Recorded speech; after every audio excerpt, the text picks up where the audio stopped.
ഒരു ദിവസം കുട്ടൂസന്റെ വീട്ടിൽ കുട്ടൂസ കണ്ടില്ലേ ഓതിക്കൊള്ളയുണ്ടാക്കുന്ന സൂത്രം. വയസ്സുകാലത്ത് ഓരോ കുട്ടിക്കളികളെ എടാ മാക്രി താ നോക്കിക്കോ. ഇത്തരം സില്ലി കളികളിൽ തൽക്കാലം താല്പര്യമില്ല. ഫൂ. പെട്ടെന്ന് അയ്യോ ഇതെന്താ? അയ്യോ എന്നെ മാമ്പ് പിടിച്ചേ. ഡോങ്കിനെ കൊള്ളാമല്ലോ സൂത്രം. ഒരു പരിചയക്കാരൻ മന്ത്രവാദിയുടെ ഗിഫ്റ്റാ. ചെറിയൊരു മന്ത്രം ചൊല്ലി വെള്ളം തളിച്ചാൽ പാമ്പ് പോകും. ചെറുതാക്കണ്ട, വലുത് തന്നെ ചൊല്ലിക്കോ. ഈ പാമ്പിനെ കൊണ്ട് ഒരു പണിയുണ്ട്. വൈകാതെ സ്ഥിരമായി വരുന്ന വട്ടിയായത്. ഇവിടെ കാത്തിരിക്കാം. വൈകാതെ രാജുവും രാധയും ആ വഴി വന്നു. അയ്യോ നമുക്ക് കുമിള ഉണ്ടാക്കി കളിച്ചാലോ? അയ്യോ ഓടിക്കോ. ഓം ഹ്രീം കുട്ടിച്ചാത്ത, ഓം ഹ്രീം. വിളിച്ചു.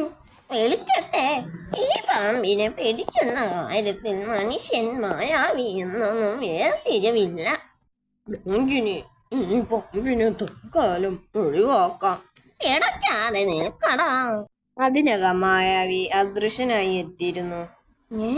അവരുടെ മുന്നിൽ നേരിട്ട് ചെന്നാൽ കുഴപ്പം. ആ കള്ളം മായാവി വന്നു ഊതിക്കൊള്ളു.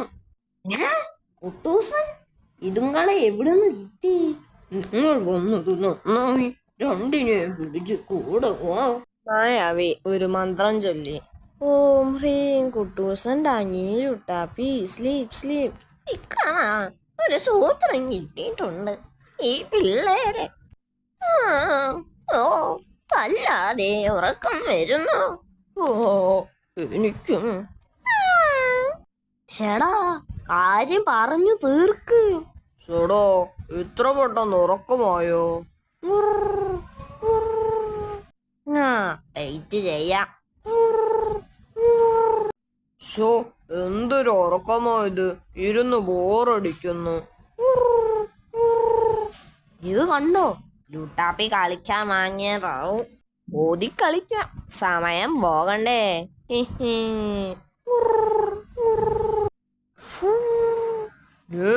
അയ്യോ വിട്ടോടാ മുത്തു. എന്നിട്ടും അവർ ഉണർന്നില്ല. ഭയങ്കരം തന്നെ.